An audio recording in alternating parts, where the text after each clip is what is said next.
This computer. Okay. Welcome everyone to the Feed Your Soul with Kim podcast. I am super excited because I have a friend that is on the podcast today. Celia Clark is with us, and I'm going to read her bio because it's quite interesting. And she has different information than what we've talked about before, which is why I thought she would be super exciting to have on our podcast. Let me get that questions or the things up here. There we go. Okay, so Celia is a food and body image specialist, which they call a therapist in Scotland, where she is. She's working with women, adult women, in her private practice in the north of Scotland, where it is cold right now. She began her therapy career working with addictions, undertaking further training in personal-centered counseling, family therapy, eating disorders, complex trauma, EMDR, and internal family systems. She now works primarily through a parts lens, believes the parts of ourselves invested in impulsive and compulsive eating behavior is, we think it's a solution, or it is the solution. Oh my God. The parts invested in, this is hard for me to read because it's so different than what we talk about. So invested in impulsive, that there are parts that are invested in impulsive or compulsive eating behavior as a solution. And they're often have positive intentions. Now, I find that fascinating. Getting to know these parts, we begin to build safety and trust within our internal system and heal the shame-based wounding and internal disconnect that so often drive our challenges with nourishment. Oh my goodness, Celia, welcome. That was a mouthful for me because we don't normally talk about this. And I thought, dang, welcome to the podcast. I am really excited to have you here. Oh, thank you so much, Kim. That was kind of odd for me to have that read out. So it did sound like a mouthful. I was like, oh, okay, actually. Well, I wanted to represent because actually you have a lot of, what I was looking at is like you have a lot of history that's similar to mine, the person-centered counseling, family therapy, eating disorders, addictions, trauma. And the things I have not gotten into much is EMDR and internal family systems. So we're here really to talk about internal family systems when we look at eating disorders, eating issues. And so welcome. Tell us first, well, you're in Scotland. It's pretty cold there right now, I suspect. Sure is, Kim. Yes. And we had quite a snow in last week. We were kind of blocked in. We couldn't go very far for a few days, the depth of the snow. So, but it's kind of cleared up now. It's still pretty chilly. We've got a few more weeks of gales to come yet. It's all very exciting. What's the temperature where you're at? Oh, well, I do degrees centigrade, so I don't know if that'll mean much to you guys. Yeah. But the wind chill is often below zero, so, Well, yeah. it's 63 degrees here and sunny outside. So I'm in beautiful Oh, Northern California. So I bless you. amazing. It's Very a whole different different. lifestyle. Yeah, for sure. Yes. So welcome. And when we talked earlier, we talked a month or two ago before the holidays, and we talked about what you do. And I thought it was fascinating and really wanted you on the podcast. Tell me, what is internal family systems? Why is it important? What should we know about it? Yeah. So, well, where do I start? Yeah. Yeah, so for me, I came across internal family systems quite a few years ago. And what really intrigued me was that it takes quite a different view of the kind of model of the mind. And in terms of working with food and body, it's been exceptionally useful to kind of see things through this different lens. So internal family systems is based on this idea that we are made up of parts and that the different behaviors are led by different parts in our system, so different aspects of ourself. So in traditional kind of treatment around eating disorders, or what's often referred to as disordered eating, it's this idea that, it's the ED, this singular entity that's driving the behavior. And often this, the ED is demonized. It's seen as bad. It's seen as manipulative, secretive. And it's demonized by maybe our inner critic inside, but also the others around us, and also maybe some of the professionals too. And treatment is often about getting rid of the ED. It's about going into battle with the ED, about overcoming the ED. And internal family systems views things very, very differently. So instead of this idea of a single entity, it's actually viewed as a number of different parts. So, for example, if I think about my own history with food, there was a part of me focused on restricting food. It was drawn to restrict food. It wanted to limit and limit the food that came into my body in order to control body weight and shape. There was a part of me that drove my binge eating, but that brought a really different energy from the part who was focused on limiting food. There was also a part focused on the purging. So that was self-induced vomiting, over-exercising. That was very much part of my relationship with food many years ago. That part was also driven to behave in particular ways for particular reasons. And so through internal family systems, we view these parts as different entities, different parts of self within the system, driving different behaviors with different intentions. So it was such a novel way to start understanding our relationship with food. Really different to what I'd been taught before. I love this. It reminds me, as you and I talked a couple of months ago, it reminds me of other, trainings I've had around parts within ourselves and also parts within families. There's family system parts just within a family. And so it made so much sense to me about the parts. What also makes a lot of sense to me is that a lot of work in eating disorders, disordered eating is about the battle. We're going to do battle. We're going to push it down and almost like we have to get rid of it. We have to push it away, push it out. And what I found, and I don't know, I think you're saying the same thing I'm saying, is that what I found is that when it shows up, it's information. And it's Yeah. telling us and you're saying it's telling us there's a part of us that is speaking and wanting to be heard. Am I Yeah. getting it right about what Yeah, you do? absolutely, Kim. Yeah, absolutely. So if I kind of give examples from my own experience again. So really, as I got to know the part of me that was invested in restriction, what I learned was that the positive intention behind the restriction was that it was intending on keeping me small. So literally keeping me physically small so that I could avoid potential judgment, potential humiliation, potential shame. So there was a positive intention. And although that may not have been obvious to others outside, because often the restriction part is seen as quite destructive, and yes, it doesn't come without consequence, but there was a positive intention there behind this part's behavior. If I consider the part of me that was driven to binge eat, this part was really responding to the deprivation created by the part focused on restriction. So it was attempting to meet that need, that unmet need through the deprivation. And it wasn't just about biological deprivation from the food restriction, it was also other forms of deprivation in my life too. So at that time, I was really struggling in my relationships and social interactions. So there was a lack of connection with others. There was a lack of love. There was a lack of a sense of belonging. And so the binge eating part was moving into an attempt to meet those needs. So providing me with connection, I was bonding with the food. I was, getting comfort, connection. It was providing me with an escape route when my feelings got too big. It was providing me with that numbing experience. So there were lots of things the binge eating part was attempting to support me with.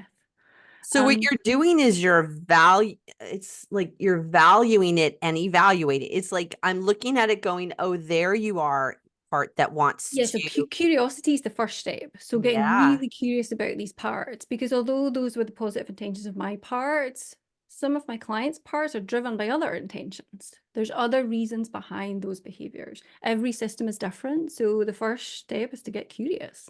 yeah. Absolutely. To get curious, to really listen to what is going on for these parts. And that's what they want. They want to be seen and they want to be heard. And the next step is really about validating. Mm-hmm. So really about validating that experience. It's like imagining these parts are young children in the same way that you would connect with a young child. You don't reprimand a child for misbehaving. It's about Yeah. that connection piece, about getting curious. What's going on here? offering compassion, offering that validation piece. I can really understand why that was so hard for you. I can understand why, I don't know, you might have lashed out or lost control or your emotions got too big for you. And So so then how does that help? So then we want to get curious, notice what's going on, validate them, probably name those parts and then so how does the work how does that move us out of overeating, or how does that yeah, so the key impact piece for that? me, so the key piece for me is this attachment piece. So often what's happening, especially if you look at the sort of the restriction part and the eating part. So the part focused on restriction, it's learning to bond with hunger in order to meet need, because that need is not being met elsewhere. The same with the eating part. The eating part is bonding with food in order to meet need, because that need is not being met elsewhere. So Mhm. what happens is we step in as that internal loving parent towards these parts, and we begin to create an attachment with these parts, and that's where the healing happens. And once that bond develops and strengthens, they no longer need to bond with hunger. They no longer need to bond with food in order to meet their needs. Wow. Like, Yeah. it makes me take a deep breath because that's really powerful. And, it's interesting to me that you and I say similar things. We just use different ways to get there. Mhm. And what I also love about this is not once did you talk about calories, not once Yeah. did you talk about what type of eating you have, not once did you say any of those things. What you talked about is like, what does food maybe these are my words, not yours, but like, what is food representing for me? What is food bringing up for me? What is food trying Yeah. to tell me? Right, Yeah. let's go with that rather Yeah. than how many calories, how do we restrict, how do Mhm. I follow this Yeah. diet? Yeah. Radical difference. Yeah. And also it's because often people view things like the binge eating or the overeating or the emotional eating as the problem. But through IFS, we actually view it as the solution to the problem. So it's really about getting curious. So this is a solution to something. So what's it a solution to? And that's then where we need to do the work. Yeah. Yeah, Yeah. it's just a radical kind of thought in terms of this is trying to help me. There is a helper. This is a helper Yeah. within me that's trying to tell me something, and it's speaking in a language that I haven't been listening to, right? I haven't listened in that way to this language. And if I translate it into the language of the internal family system of the part, Mm-hmm. then we're talking on the same level, right? We're not Yeah. missing what Yeah. what we're saying. We're Yeah. coming Well, together with when it. we demonize these parts of ourselves, we're creating a disconnect. There's a lack of safety in that disconnect, but actually compassion is the antidote to that critical piece. And once we can really create space for some compassion for these parts, for how hard they are working for us on our behalf, Mhm. it's a really different position to take. Yeah. It is a different position, and the idea of compassion just so resonates with me and resonates with everyone I talk to. I suspect you probably find the same thing. Is everyone I talk to will tell me, at least at the beginning, how much they hate themselves. Yeah. Hate, hate. I Mhm. hate who I am. I hate based on how I look. Yeah. And Yeah. and like what you're talking about is like, that is never going to heal us. Absolutely not. And I would refer to, the part who comes in to say, I hate this about you. I hate it when you do this. You have no willpower. You're weak. You're, whatever that kind of language is. Mhm. Um, it's really recognizing the role that the inner critic, or the critical part, I would call it, has in maintaining the behavior. Because the more critical we are, the more intense those parts who are driven to restrict, who are driven to eat, are going to intensify. The harder they're going to work. Absolutely. So how is this? how do you see this different and more better? Not the right way to put it. How is this different from other approaches of working with food and like how do you see people how do people respond to it? Because it really is a radically different way of looking at food. Yes, and in some ways it sounds very radical and very different, but often when people come to me, they may not have heard of parts before, but as soon as I start using even just, oh, so there's a part of you that feels this, or there's a part of you that thinks this, or there's a part of you driven, there doesn't tend to be much resistance around that. It's like they get it. There's a part of you that wants to restrict. I really hear that. There's a part of you that wants to control your body, or there's a part of you focused on weight loss. But there's also this other part that feels really out of control around food. It's And it's like it interesting. makes sense to them. Well, and I think it's because the people that are attracted to you, and this is what I think of with people with me, is like you come to us because you want to look at it differently. You don't want to look at it the way and so when I introduce something to you that to the world would seem so radical, not diet, what are you talking about? Not focus on calories. What are you talking about? Not focus on weight. What do you mean that when we come to the table like that, it's because the people that are looking at us going, dang, I want something different. And then you introduce this new idea and it really resonates and kind of fits with the schema of, yeah, that other stuff wasn't working. I really embrace this new Yeah. idea. Well, because I think, the focus on calories and body shape and body size is really externalizing the problem. It's keeping us focused on the body as the problem, when actually the body isn't the problem. It's what's going on inside. That's where the challenges are.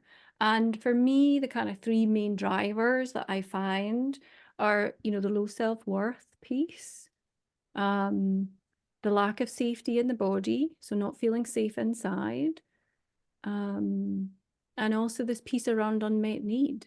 If we really struggle to identify need, to acknowledge need, to meet need, if there's a lot of shame attached to that process, we're going to be left with significant unmet need. And that's where different parts in our system come up with different strategies in an attempt to meet those needs in other ways.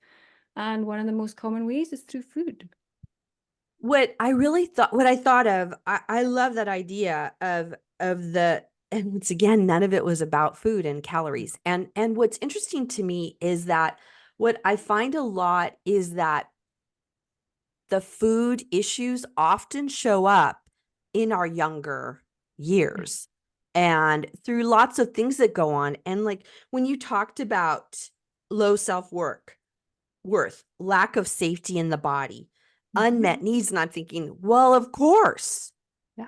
of course, those are those primal, those earlier skills Yeah. and competencies that we have Mhm. that if there's something else going around, of course we're going to show up with food. Yeah. Of course. Absolutely, Kim. Absolutely. And I think you've made a really valid point there that a lot of these parts develop when we're very young. So as we get to know these parts, we also get to know how old they are, and often they are very young. Yeah. And actually, if you think about the capacity that we had at particular ages, 5, 6, 7, we don't actually have a lot of skills at that age to manage kind of what's going on for our experience. Yet these are the parts of us, these are how old these parts of us are inside that are driving these behaviors. So they really, really need our help. They need a grown-up to come into the room and help them. And you're your grown up. Yeah. Right? Yeah. We don't need anything. I think of like, I do this thing, there, honey, kind of like you pat yourself on the back Yeah. going, we got this, we got this. And so Yeah. it's your adult part, Yeah. right? Talking Yeah. to your kid part that's Yeah. been wounded or that's had something Yeah. happen at a certain age. And that like you are your healer. You Mhm. are the one that can come to Yeah. the table and Yeah. help reparent. Yeah, and I Part. often refer to it as the internal loving parent. Mm. That's who we can learn to become for these really young parts inside of us and meet those unmet needs from way back then so that these parts can heal. Because once they are healed, these other parts no longer need to step in and protect us in that way because their needs are being met. So Yeah. what I wonder about is that I find that when we work on these things, they're really powerful. And what what do you do with body image and the feeling that, yeah, Celia, okay, I get the parts part, but like my body isn't okay. Like, how do you work with that? Yeah, so it's about, again, seeing that there's a part here who feels a certain way about the body. And it's about getting to know that part. What is this part really struggling with about the body? Does all of you feel this way, or is it just a part of you? Because often it is just a part who's internalized, the toxic culture, the weight stigma, the Sure. fat phobia, all the rest of it. Yeah. And again, this part also needs that internal loving parent to connect with it, to help it to heal. Yeah. So every part doesn't feel the same way about whatever the issue is, No. right? There's a village in there, Kim. There's a village. That's so interesting to me because what people will say is like, well, yeah, there's a part of me that knows that's not it's not valuable. That's not, but there's another part of me is like, okay, well then let's talk about those parts. Yeah, we can look at those, but we can bring parts together. So parts that have conflicting positions. So the part that knows it makes sense that actually, given the toxic culture we live in, that actually it does make sense that there's some internalized fat phobia going on here, that it doesn't feel okay if our body looks a certain way. We are less worthy or less accepted in our culture because of the toxic nature of some of the messages. But there's also a part over here who understands that, don't want to swear, but that's a pile of BS. Right. That actually, our worth is not based on our appearance and our body shape and weight. Our worth is about so much more than that. Our worth is much deeper than that. There's a part of us that knows we're actually all born inherently worthy. Yeah. It's that growing up in this toxic culture strips of us that worth.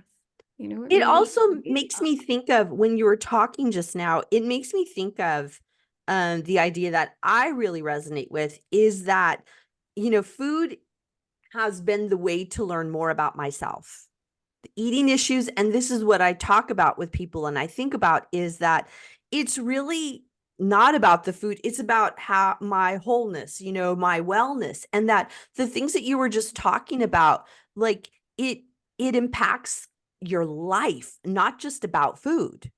Mhm. Yeah. And so Absolutely. how do you Yeah. find that? Yeah, so that kind of takes me onto the sort of nourishment piece. So Mm. nourishment's kind of this really wide umbrella. People often think it's just about food, but it's really not. There's so many different ways that we can nourish ourselves.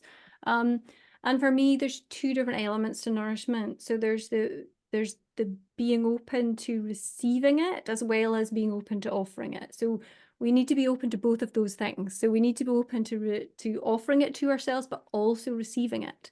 And if we have any parts up around that blocking either of those or both, it's going to be really hard for us to nourish ourselves. And that might be food, yes, but it also might be things like, wearing enough clothes so we feel comfortable and warm enough, or taking enough rest, for example, not overworking, taking care of our finances, moving our body, like whatever it might be in terms of that nourishment piece, that making sure we have enough social engagement, making sure that we're in safe connection with other people. Like there's so many layers to that nourishment piece. So yeah, if there's challenges with nourishment around food, it's likely there's challenges in other areas of our life too. And if we work on any one of those areas, it's likely to have positive influence in other areas too. So yeah. Yeah. And I think, I just love that concept of it's the doorway in. The nourishment is the doorway into your soul, to yourself. Like, how am I Yeah. treating myself? And it's not just nourishment of what I feed myself or what I do to myself, but also how much do I think I have to nourish others? You said that the whole, codependency part of like, how much am I nourishing? Am I focused on nourishing others rather than nourishing Yeah. myself? Yeah, Mind, and body, spirit. absolutely. Yeah, absolutely. And I think for many women in our kind of Western culture, we're brought up to prioritize other people's needs before our own, and we're taught to do that very, very early on. It's kind of the status quo. And it's not until we get a bit older that we start to go, hang on a minute, actually, Right. this doesn't feel right. This doesn't feel okay, because actually we are prioritizing other people's needs over our own. So we are leaving ourselves with unmet need. But that would also be a part, right? That part of me that wants to nurture others, or is that Yes, right? A kind of part? caretaker part. The Yeah, caretaker caretaker part. part. Maybe like there can be kind of parts who want to fix others. They invest fixing in others because that's a good distraction from kind of what's going on inside of us that might need some attention. So if people could, I love this, and this is so powerful. What might somebody do to start working, like kind of they want to explore for themselves what you're talking about? What might they start doing to kind of move into that? Yeah, so I guess the first part, that word I mentioned earlier, curiosity. So just Curiosity. about paying attention to maybe what's going on inside. So if there is an urge to restrict or an urge to eat, really getting curious about what's going on there. Yeah. Parts can show up in all kinds of ways. So parts might show up as a kind of sensation in the body. We might track our parts as kind of where it actually shows up inside. So where do we Mhm. feel the urge? Um, Parts can show up as maybe a thought. So it might be that we're thinking about thinking about food or thinking about restricting. Oh, I can't Yeah, have that, or I must have that. Really tracking these kinds of things. Other people can actually see their parts, so they get very strong visuals of their parts. So it depends on how your system works and how you might sure. get in But the touch with those starting parts. spot that you could do is like in your journal, in your time, like, this is showing up. I wonder what this is. I wonder what part of me is showing up that is Yeah, really wanting um, to express itself. yeah, And yeah. I've been interpreting it as eating or not eating or over Mhm. exercising, whatever way you Yeah. interpret it. But like, what might it be telling me? What part of me is showing up? Yeah, really getting curious. Just really maybe open questions like, hey, I see you there. I notice you there. I wonder what's going on for you right now. Is there something important I need to know? Is there something you'd like to share? Really doing that kind of inner dialogue. And it can feel a little bit peculiar at first, but often there's something that comes back. We'll hear Well, something, yeah. we'll sense something, we'll get some kind of information back. So I think if yeah. anybody's listening right now and it sounds any bit familiar, this like just do it. Ask the Yeah. question. Do it. How might they work with you? What do you do? How could they get in touch with you if they want to learn more Yes. about parts work? Yeah, so everything is on my website, Kim. So www.celiaclark.online. So they'll Okay. find information about kind of one-to-one work, group work, online courses. There's free resources there too. Um, if they're interested in reading a bit more about it, I would definitely recommend the book by Richard Schwartz. It's called No Bad Parts. That's a great starting place. Okay. Yeah. I think this is no, I know this is really powerful. And so I'll link all of your information. You have a Facebook group on parts, there's your Yes, that's right. Instagram and your Yes. online. So there are lots of ways people can start looking at this. I'll link all of those in the notes to make sure that people can get a hold of you, learn more about this. If it's resonating to anybody, look Yeah. into it, seek it out, be curious, right? Be curious Yeah. about what you can learn more, right? It's Yeah. just a great way to um look at food in a different way, which is absolutely what we're all about, because Mhm. the way of the diets, the 70 plus billion-dollar industry, whatever it's at, right?